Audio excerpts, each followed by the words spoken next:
beautiful souls. You're welcome to another session with Yvette Takwe on this same platform called The Thriving Immigrant Woman.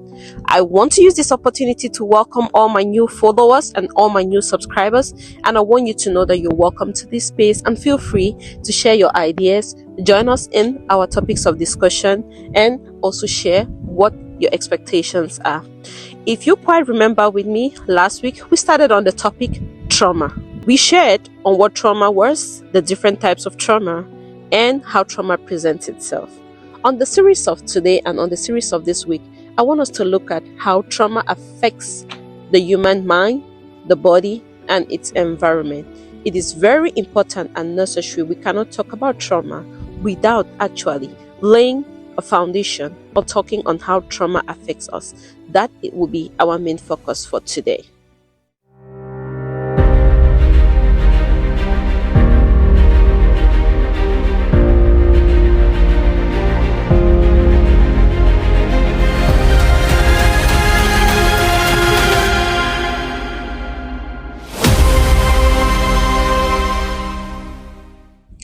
As I take you on this journey, and as we looked at trauma, I want to share a little bit about myself. During the COVID period, early 2018, 2019, here present, my body, my mind went through a situation that got me locked into myself. It got me depressed, it got me worried, and I found myself in that space where I shut down everything. I found it difficult to associate with people. I found it difficult to go out and mingle with others. I found it so challenging to engage in my daily activities. I was forced to be at home for a year without going to work.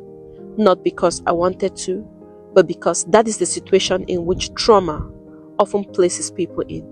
Trauma often makes people feel like they are not wanted, they are not needed, they are not worthy. And like I said in the last video, trauma or going through trauma is not a weakness. It is just a situation in life. So as I share my journey with you, I want you to reflect on your situation. I want you to examine yourself. I want you to examine your situation. If you relate and if it is that place where you find yourself, then let's continue. Let's move ahead as I share my journey and as I tell you how I was able to gain my healing. Stay tuned.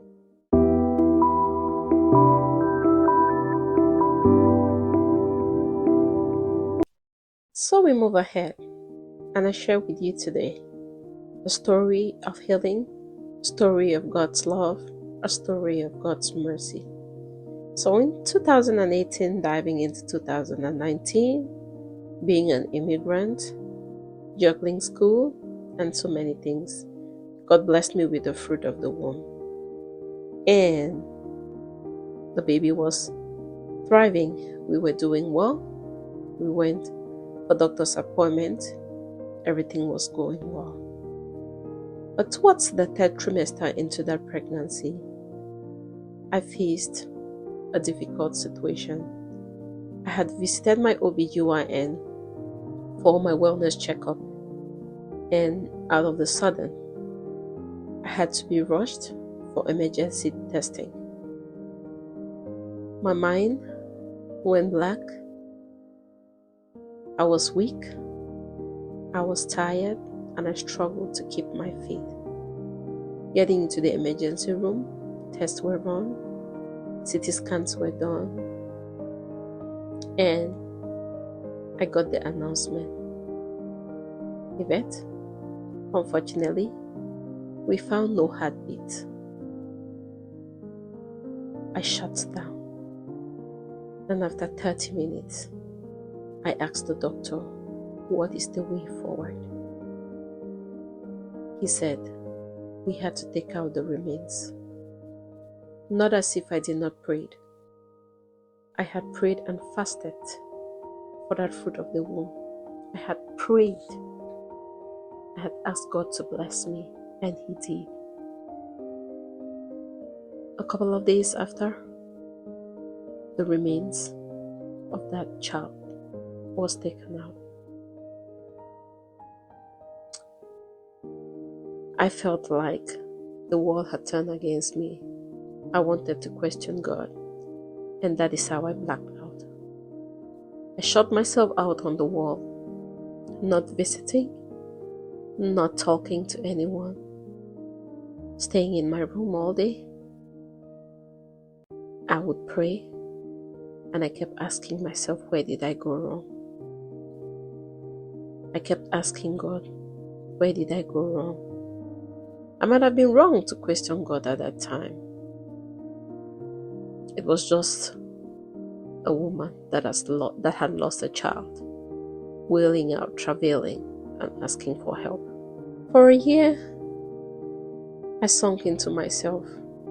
My mind wandered always. I didn't read a book. I didn't go to school. I didn't work. That brings me to our session of today. How does trauma affect the human mind? How does trauma affect the human body? How does trauma affect us spiritually? I want us to start looking at the human mind. Understand that when trauma occurs, when that first instance or the second instance occurs, right, the mind goes into a survival mode. The mind is looking for different ways to handle the situation. The mind is asking questions. Do I go left? Do I go right? Do I go forward? Do I go backward? You're in that abusive marriage. Sometimes you're asking yourself, do I stay? Do I not stay? Do I seek help? Do I not seek help? Do I tell someone? Do I not tell someone? We are trying to survive. It is just so simple. The brain is working at that time just to make sure that you're alive. And that is what my mind was going on. That's what my mind was experiencing in my situation. I was asking myself, did I not follow my diet? Did I not live a healthy life? Did I not go for my wellness checkup?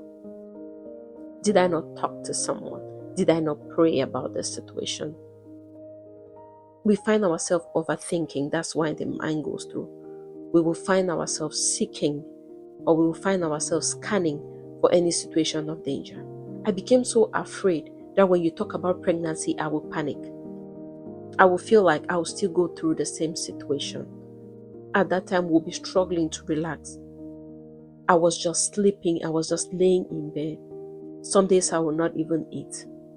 I will replay memories. I will go back and look at pictures I had taken. I will go back and replay my imaginations on how I was thinking, oh, how handsome he might have been, oh, how beautiful she would have been.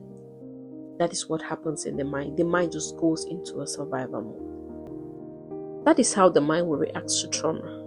It seeks for survival mode. What about the body? Sometimes when you think of that situation, you have chest tightness. You feel like there's a heavy stone in your heart that you just want to let out. You have constant headaches that you can't sleep. You're so fatigued that you can't even think or reason.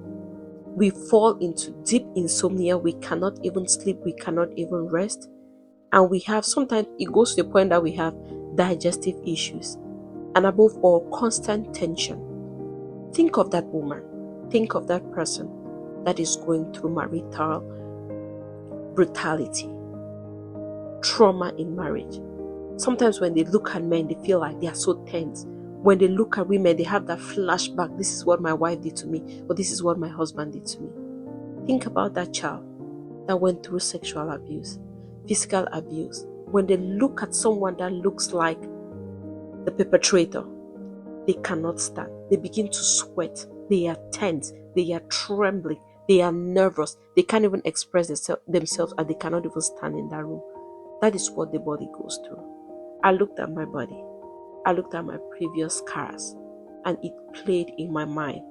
I felt like I wasn't worthy to present myself again in front of anyone. I wasn't able to fit into society. That is what our mind, our body goes through. What about the spiritual aspect of us? We even forget that we had a creator. We start pushing blames. We're like, oh, maybe I didn't do this. And we are forced to the point where we are asking God why. Sometimes we forget to go back to our place of prayer.